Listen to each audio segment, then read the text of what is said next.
Hi viewers, how are you. उम्मीद आप सब अच्छे होंगे।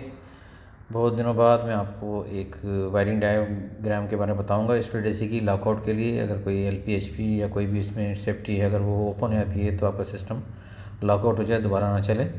अगर अभी तक आपने मेरे चैनल को सब्सक्राइब नहीं किया तो काइंडली इसको सब्सक्राइब कर दें और बेल आइकॉन को ज़रूर क्लिक कर दें ताकि मेरी नई आने वाली वीडियो को मिस ना करें। और मेरे चैनल को अपने दोस्तों ज़रूर शेयर करें ताकि वो उससे फ़ायदा उठा सकें। तो ये देखें, सामने मैं आपको दिखा रहा हूँ, ये वायरिंग डायग्राम है। तो इसमें देखें दो है, एक इसमें दिया हुआ है L और नीचे बॉटम में देखें N या 0 न्यूट्रल है और L जो ऊपर की लाइन है वो सप्लाई है आपकी। ये सिंगल फेस की वायरिंग डायग्राम है। और इससे ऊपर देखें, आपको नज़र आ रहा होगा thermostat from thermostat indoor unit 230 volt. ये इंडोर से जो कमांड आ रही है कूलिंग के लिए, ये वहाँ से वायर आ रहा है। तो सबसे पहले मैं आपको बताता हूँ वायरिंग का। यहाँ से हम जो आउटडोर में करते हैं वायरिंग, वहाँ पे लाइन और न्यूट्रल है। तो वहाँ से हमने 2 वायर लेने हैं लाइन से। तो ये हमें यहाँ पे सामान जो हमें चाहिए होगा इसकी लगाने के लिए वो हमारे पास है। एक देखें पुश बटन है, हमें चाहिए रीसेट के लिए। वो नॉर्मली क्लोज होगा पॉइंट उसका, पुश करके अगर प्रेस करेंगे तो वो ओपन होगा, अगर नॉर्मल कंडीशन में वो क्लोज रहेगा। और आपको 2 रिले चाहिए हमारी को 230 वोल्ट की। अगर आपका जो कंट्रोल है बाहर वो 230 वोल्ट का है तो हमें 230 वोल्ट की रिले चाहिए, जिसको हम दे देंगे R1 और R2 के नाम से। तो R1 हमारा लॉकआउट के लिए यूज़ होगा और R2 जो है नॉर्मल जो सेफ्टी ओपन होगी तो उसको कॉन्टेक्ट में रहेगा कि उसको एनर्जाइज होना है या नॉर्मल क्लोज रहना है, जिस तरह से ओपन हो जाएगा। इंडिकेशन लैम्प चाहिए हमें, अगर आपको ज़रूरत है कि आपको पता चले कि ये इंडिकेशन ऑन है तो आपका ट्रिप है यूनिट। और कंप्रेसर कॉन्ट्रैक्टर जो उसमें ऑलरेडी है उसका। तो सबसे पहले हम जो L है वहाँ से हम 2 सप्लाई लेंगे, 2 वायर L से 2 वायर लेंगे, हम उसको नंबर दे देंगे वो 1 नंबर। तो सबसे पहले एक वायर निकाल के हम उसको इसमें रीसेट जो पुश बटन है उसके एक पॉइंट में दे देंगे हम कॉमन में, ठीक। और दूसरा जो 1 नंबर है वो LP, अगर आपकी उसमें जा रहा है LP है HP है तो LP के जो 2 वायर होते हैं उसमें एक वायर में हम लगा देंगे, LP के एक वायर में 1 नंबर। अब LP, अब इसमें जाते हैं हम, पहले हम इसको कंप्लीट कर लेते हैं पुश बटन के हिसाब से सारा। तो पुश बटन की जो दूसरा वायर है पॉइंट है वहाँ से हम एक वायर लेंगे 2 नंबर। और ये जो R1 का जो यहाँ पे रिले लगी हुई है उसमें 3 पॉइंट होते हैं, एक कॉमन होता है, एक NC NO। तो हम लोग डायरेक्ट लेके उसमें 2 नंबर से निकाल के उसके कॉमन में R1 के जो एक पॉइंट है रिले का, हम उसे कॉमन में लगा देंगे। और उसी के कॉमन का जो NO पॉइंट है वहाँ से हम एक वायर निकाल के 3 नंबर R1 के कॉइल में लगा देंगे A1 में, ठीक है। ये हमारा ये वायर यहाँ तक इसमें ये रिले का हो गया। और ये R1 का जो नीचे दिया हुआ है 0, जो I2 दिया हुआ है वो हम यहाँ पे 0 या N से नीडल से वायर लगा के इसको कंप्लीट कर देंगे। तो हमारा यहाँ तक जो है ये 1 2 3 और R1 का कॉइल का वायर ये कंप्लीट हो गया है। तो अब हम दूसरे उसमें जाते हैं। L1 का हमारा दूसरा था, तो 1 नंबर यहाँ पे कंप्लीट हो गया। 1 नंबर हम दूसरे में जाएंगे, हमने LP में लिया था, LP से हमने एक पॉइंट में दिया था। दूसरा वो जो LP का पॉइंट है हमने वहाँ से उठा के सीधा, अगर आप उसमें HP है तो आप HP में लगा दें दूसरा एक वायर। और HP का दूसरा वायर है वो अगर आपने ओवरलोड यूज़ कर रहे हैं वहाँ पे ओवरलोड की 95 96 में तो आप वहाँ पे लगा देंगे 95 में। और अगर आपके पास HP नहीं है, सिर्फ LP लगा रहे हैं या इसमें है तो सिर्फ LP से आप ओवरलोड लगाया हुआ है तो आप इसमें ओवरलोड का जो 95 में है 4 नंबर जो निकाला है हमने LP से वो 4 नंबर 95 में लग जाएगा, वो NC होता है ओवरलोड का 95। और 96 से हमने 5 नंबर लेके एक R2 की जो रिले है 230 वोल्ट की उसके कॉइल में दे दिया A1 में, ठीक। और R2 का जो दूसरा पॉइंट है जो कॉइल का उसमें हम न्यूट्रल दे देंगे 0 A2 के अंदर। तो हमारा ये भी पॉइंट आपका कंप्लीट हो गया है। तो अब हमारा जो है अब उसमें जो थर्मोस्टेट से जो अंदर से आता है, जो इंडोर से आपकी कूलिंग कमांड आ रही है आउटडोर को चलाने के लिए, वो कॉन्ट्रैक्टर के लिए एनर्जाइज करने के लिए, देखें ये आ रहा है वहाँ से 230 वोल्ट, ठीक है। तो इसमें से हमने 2 वायर ले लिए हैं, जो एक वायर आ रहा है हम उसको वहाँ पे वायर को कनेक्ट करके वहाँ से हम 2 पॉइंट निकाल देंगे, ठीक है। जो एक वायर है हम सबसे पहले उसको देखें, वो हमारा जो कंप्लीट करते हैं जो रिले थी R नीचे दिया हुआ था ना R इसके साथ R1 के साथ हम वहाँ लेके जाएंगे एक वायर को। उसको हमने T1 कर दिया, T4 स्टैंड फॉर थर्मोस्टेट के लिए है तो इसलिए हमने T1 कर दिया है। तो उसको हमने उठा के R2 की जो रिले थी जो उसका कॉयल है कॉन्टेक्ट का वायर कॉमन का, हमने उसमें कॉमन में लगा देंगे। T1 के ये T1 का वायर जाके R2 के रिले के कॉमन में लगा देंगे, और वहाँ का उसी रिले का जो कॉमन का NC पॉइंट है वहाँ से हम T2 निकाल के इंडिकेशन लैंप के लिए ले जाएंगे, और वहीं से एक वायर को ले जाके R1 का जो NO पॉइंट था 3 नंबर, हम उसको वहाँ पे कनेक्ट कर देंगे। ठीक है, और आपका इंडिकेशन लैंप है वहाँ से देखिए नीचे हमको न्यूट्रल फेस तो मिल गया उसको वहाँ से, अब न्यूट्रल को हम लोग यहाँ से नीचे से उसको इंडिकेशन लैंप को कनेक्ट कर देंगे। तो हमारा ये वायरिंग भी यहाँ पे कंप्लीट हो गई है। अब सिर्फ हमारी रह गई है कंप्रेसर का कॉन्ट्रैक्टर के लिए। तो T1 जो हमारा दूसरा वायर था, हम जो राइट साइड में दिखा रहे हैं कॉर्नर पे, उसमें देखिए T1 को हमने लिखे गए R1 का जो कॉमन रिले का जो कॉमन पॉइंट है वहाँ पे T1 में लगा देंगे, R1 की कॉमन में, और उसी का NC जो पॉइंट है रिले का, R1 की रिले का NC का, वहाँ से हम एक वायर T3 के फेरोल लेके यूज़ करके वहाँ से उठा के सीधा कंप्रेसर का जो कॉन्ट्रैक्टर है आपका, जो यूनिट के अंदर लगा हुआ है आउटडोर के अंदर, उसको कॉइल के दे देंगे। और उसी कॉन्ट्रैक्टर का जो है न्यूट्रल का A2 का, वो हम उसमें ऑलरेडी इसमें लगा होता है न्यूट्रल का, वहाँ से ये कंपनी फिटेड होता है, इसको कुछ करने की ज़रूरत नहीं है। सिर्फ हमें एक वायर जो है हम लोग उसको जो कूलिंग कॉइल का जो है वो कॉन्ट्रैक्टर का कूलिंग के लिए जो आ रहा है उसको सिर्फ हमने मॉडिफाई किया है, बाकी जो है वो उसका न्यूट्रल 0 से उसको मिल रहा है। तो ये वायरिंग हमारी कंप्लीट हो गई है।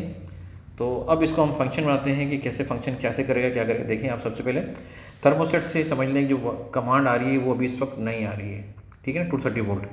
अब ठीक है, हमारा एक नॉर्मल कंडीशन है, पावर इसकी ऑन है, लेकिन हमारा इनडोर और ये यूनिट आउटडोर नहीं चल रहा है, ठीक है ना।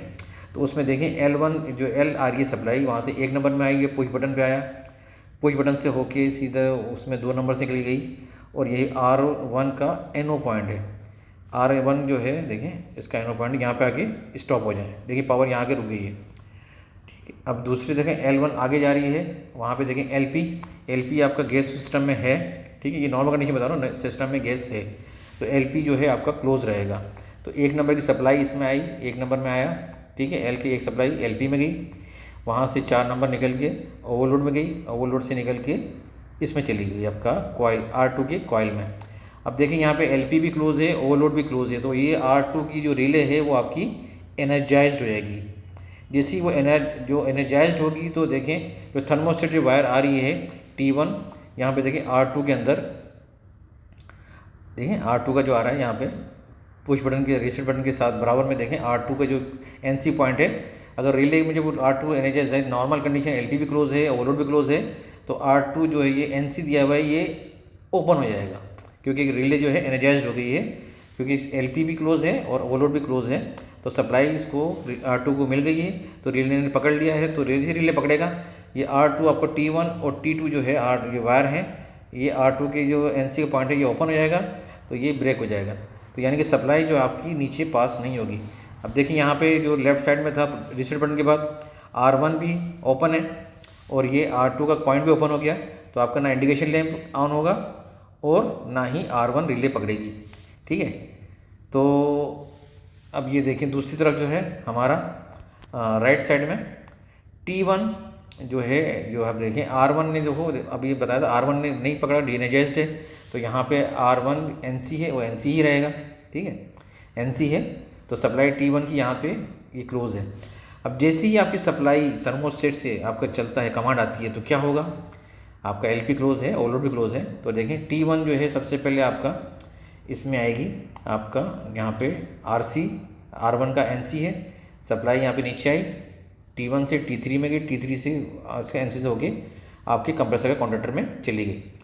और दूसरी सप्लाई जो दूसरा पॉइंट है T1 का, देखें ये RO जो है रिले पकड़ा हुआ है, क्योंकि LP भी क्लोज है, ओवरलोड भी क्लोज है, तो ये T1 जो सप्लाई R2 के कॉमन पॉइंट तक आके रुक गई है, क्योंकि आपका सिस्टम नॉर्मल है, कुछ नहीं चल, तो ये नॉर्मल कंडीशन में ये कंडीशन है वो चलता रहेगा।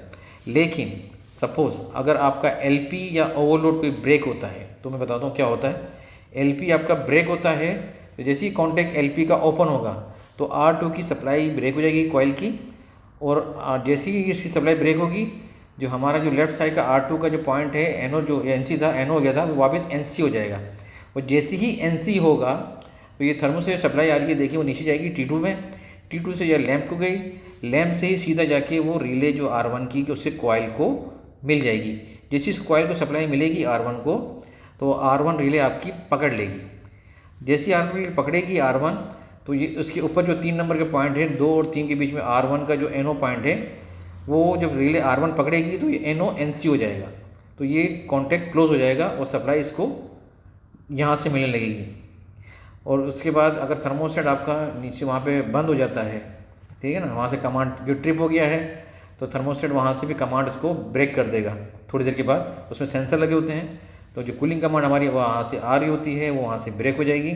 जैसे ही ब्रेक हो गई, आपके LP जो है आपका क्लोज हो गया, और LP भी आपका जैसे ओपन हो गया था, जैसे कंप्रेसर बंद होता है, जैसे कंप्रेसर बंद हो गया तो क्या होता है, LP आहिस्ता आहिस्ता बढ़ के वो दोबारा क्लोज हो जाता है। तो उसमें क्या होता है कि जैसे आपका सम टाइम ऐसा होता है कि LP थोड़ा सा माइनर उसमें नीचे जाता है। जैसे सपोज़ आपका ये अगर 4R22 की गैस का है, तो वो हमारा 60-65 रनिंग प्रेशर होता है, और 25-27 PSI पे LP ओपन हो जाता है।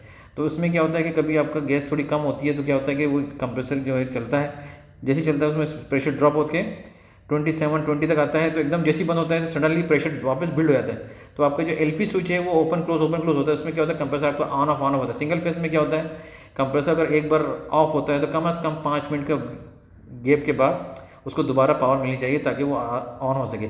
अगर इमीडिएटली आप उसको ऑन करेंगे, क्या होगा कि running starting capacitor running capacity के साथ होता है इसके साथ, तो वो नहीं चल पाता, हाई एम्प्स लेता है, वो कंप्रेसर के जलने के चांसेस होते हैं। तो ये एक काम हमारा, ये लॉकआउट भी हो सकता है, ये जो है आपकी ड्राइंग है एज अ लॉकआउट, और शॉर्ट साइकिलिंग को भी प्रिवेंट करती है, ठीक है ना। तो आपका जैसे ही LP आपका क्लोज हुआ, जैसे ही क्लोज होगा आपकी R2 जो है दोबारा मिल जाएगी, एनर्जाइज हो जाएगी, और ये जो कॉन्टैक्ट जो थर्मोस्टेट से आ रहा था आपको R2 के जो पॉइंट था वो ओपन हो जाएगा। लेकिन R1 की रिले क्योंकि पहले सप्लाई आ गई थी और ये क्लोज हो गया था पॉइंट, इसमें आपकी पावर है, तो और ये जो कॉन्टैक्ट ओपन था आपका रीसेट से लेके जो 2 और 3 के बीच में था वो क्लोज हो गया था। तो उसमें क्या हुआ था, ये रिले ने अपने ही कॉन्टैक्ट से पकड़ी रहेगी। तो जब तक कि आप इसको पुश बटन जो है रीसेट बटन दिया हुआ है इसको ब्रेक नहीं करेंगे, ये R1 रीएनर्जाइज नहीं होगी। और जैसे ही वो आप इसको प्रेस करेंगे तो सिस्टम आपका वापस नॉर्मल हो जाएगा, जो आपकी ट्रिप इंडिकेशन है वो भी चली जाएगी और सिस्टम वापस आपका नॉर्मल हो जाएगा। तो उम्मीद है आपको मेरी ये वीडियो पसंद आएगी। अगर आपको इसके बारे में कोई रिजर्वेशन है या कोई पॉइंट्स हैं तो उसमें कमेंट करें, और मेरे चैनल को सब्सक्राइब करना ना भूलें और दोस्तों शेयर करना ना भूलें। अपना ख्याल रखिएगा, फिर मिलते हैं एक नई वीडियो के साथ। अल्लाह हाफिज़।